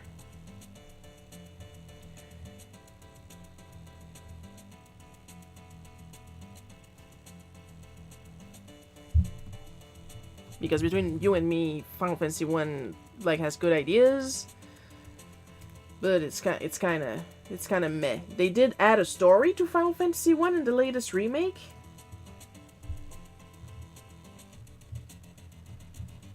But I think it's also on a console I don't own, so... I'm just mad because I want to like the Final Fantasy VII Remake, but they're literally taking out gameplay elements.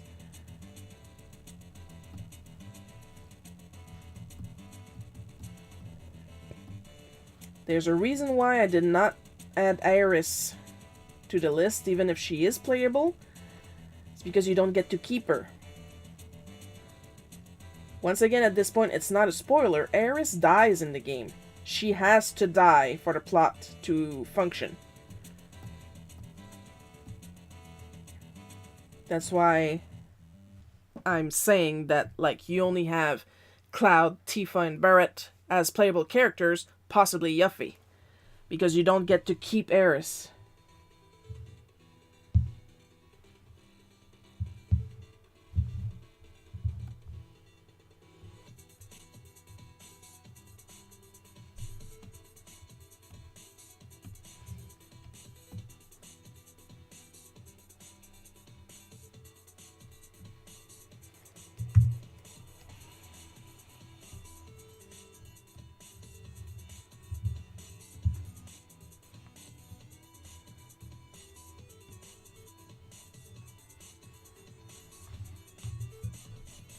So yeah, I reiterate, what's the point?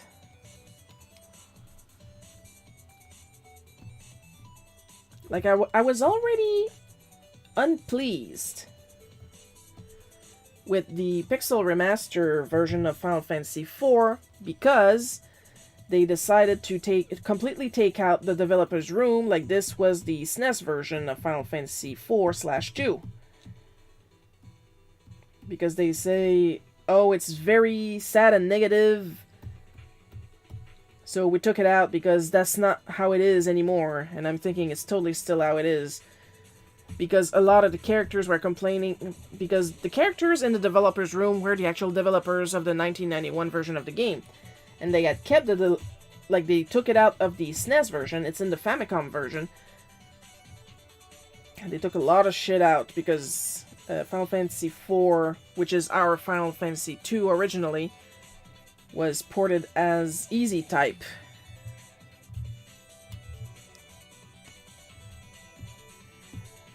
So it was severely nerfed down. And every port after that had the developer's room, and I love the developer's room. But the quote-unquote problem, according to Square, is that it was very negative because the characters, which were actual people of the team from 1991, complained that they slept in their offices, or they didn't sleep, or they were starving, exhausted, tired, thirsty. But I know that in one version, I want to say is the Game Boy version, but it could be the DS version, that they changed the 1991 developers room for that year's game's developers room, and it was different characters, and they added characters and stuff like that, and they said different things. So why couldn't they do that with the Pixel Remaster version? Reprogram it with the modern team. Not just take it out because it's going to trigger somebody. Because you know that's the excuse. It's going to trigger somebody. That's not how triggers work.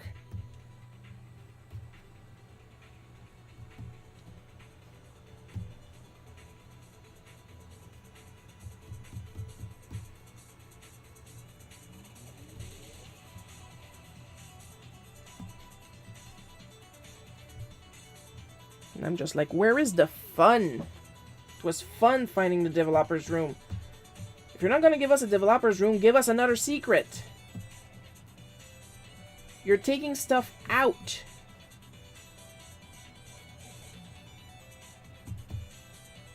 Why do you not see that as a problem?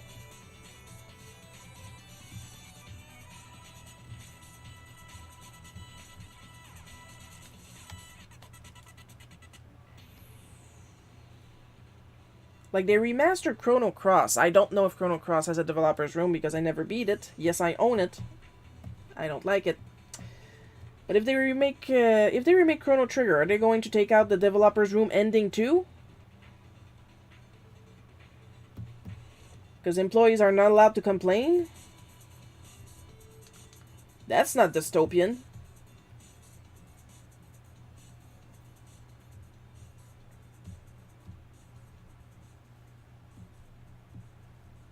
I'm not a fan of this there is no Warren Bossing say mentality at Square.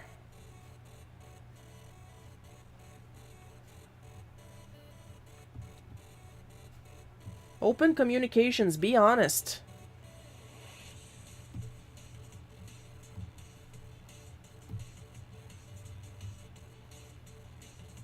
Don't hide. Show and explain.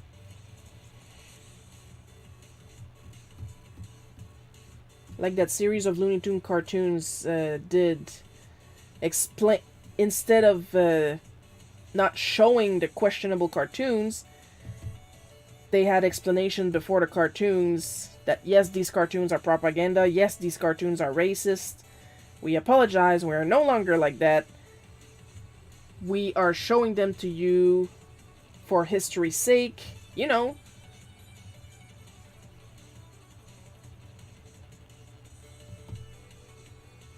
Because sometimes you gotta show the bad stuff to explain that we shouldn't be thinking that way anymore, you know. So keep showing the developer's room and prove that you don't treat your employees like that anymore. Like the simple thing that this was a developer's room in 1991. Yes, we admit we were terrible to our employees. This was the way it was at the time. We are no longer like that, you know. But like to add insult to injury,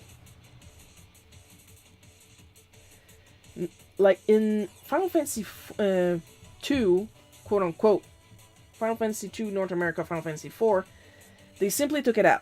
In the Pixel Remaster, they left the secret corridor in, but then you slap in the face at the end of the corridor because there is no door left, but instead there is a sign that when you press A, it reads that the developer's room was closed. You assholes. That is an asshole move if I've ever seen one.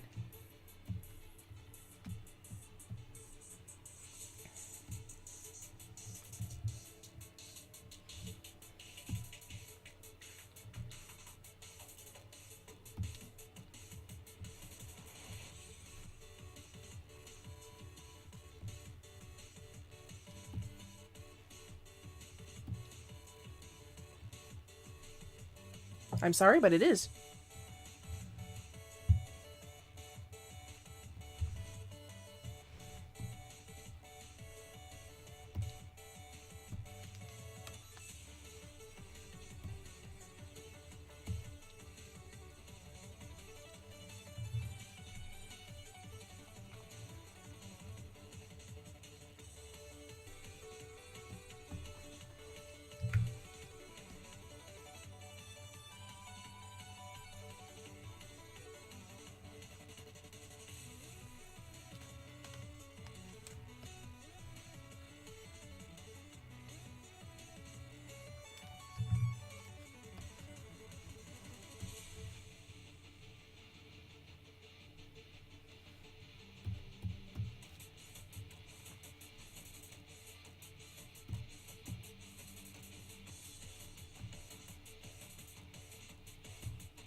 No, that's better.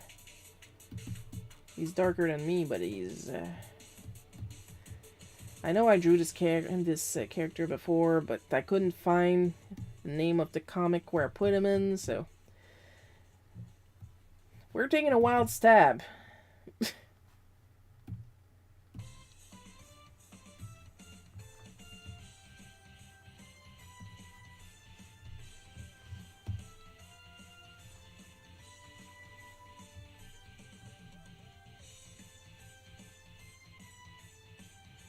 Though I do believe his hair is actually, like, really black, so that's what we're going to do. His eyes are brown.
Been a long while since I had somebody complain about my art.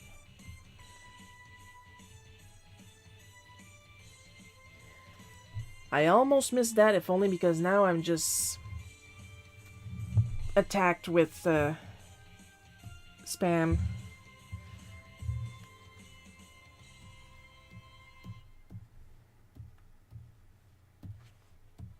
Like recently I signed up for an art school free from Stuart Sample, and we all know how much I love Stuart Sample.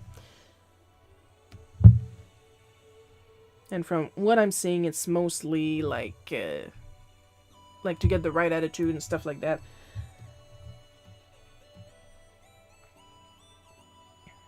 And I got a comment Person said hi, so I did my usual.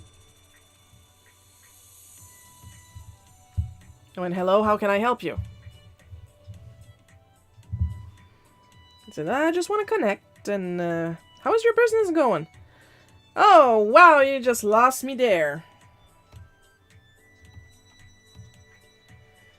And then, of course, what do we do when we suspect somebody is not somebody?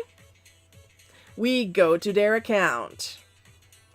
Dude said he was located in Los Angeles, and his chat window said he was texting from Moscow, of all places. And of course his name was full name, bunch of numbers.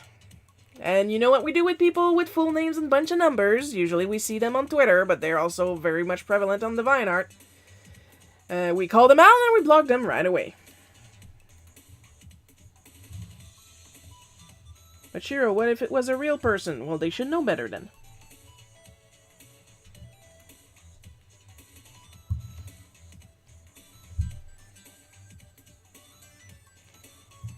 We're almost done. Yay!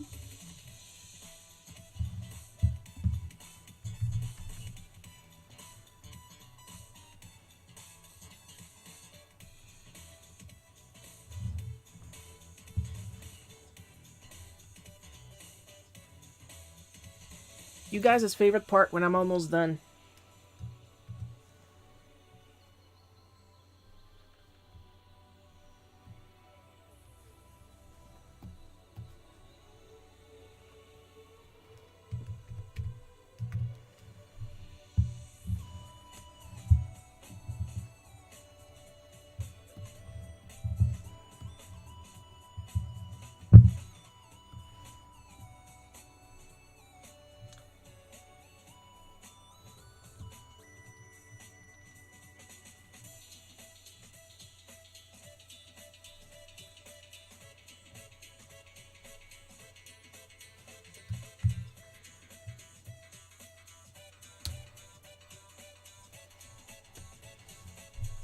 This was a very fun comic this week. Thanks for a great show. Thank you, Paul.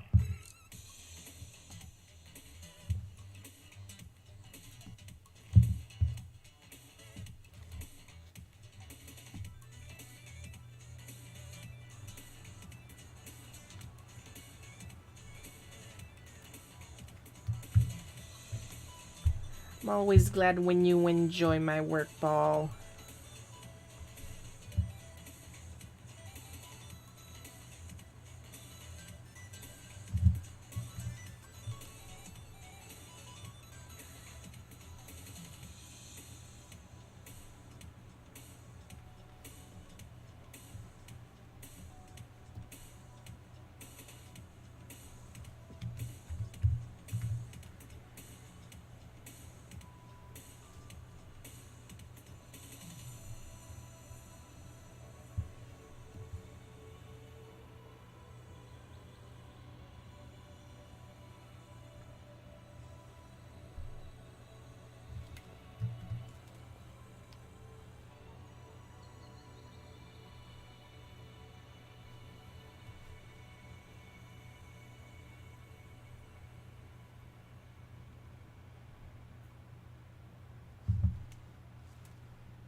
All right.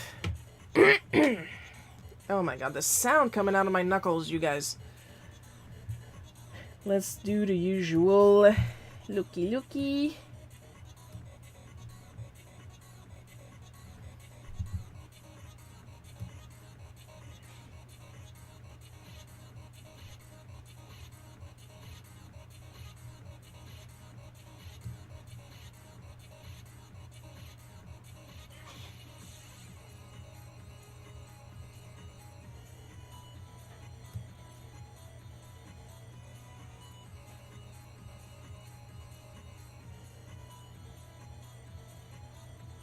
Yeah, I believe we're good.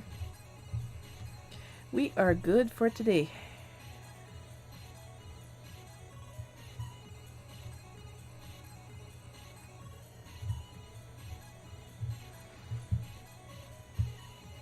So, you know what's gonna happen now.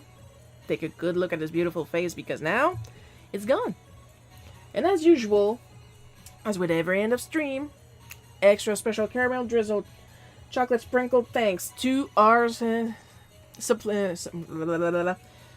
I don't have this written down. Supporters. That is the word I'm looking for. To our supporters, Amber B, Paul K, Mason of his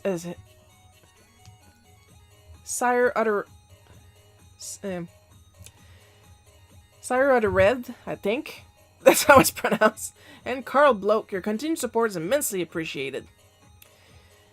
I need to move that window for the music because now it's like wildly out of screen and I need to readjust that because the Pretzel.rocks app keeps resizing itself and it's messing with my display and it's pissing me off. I'm always pissed off. That is my secret.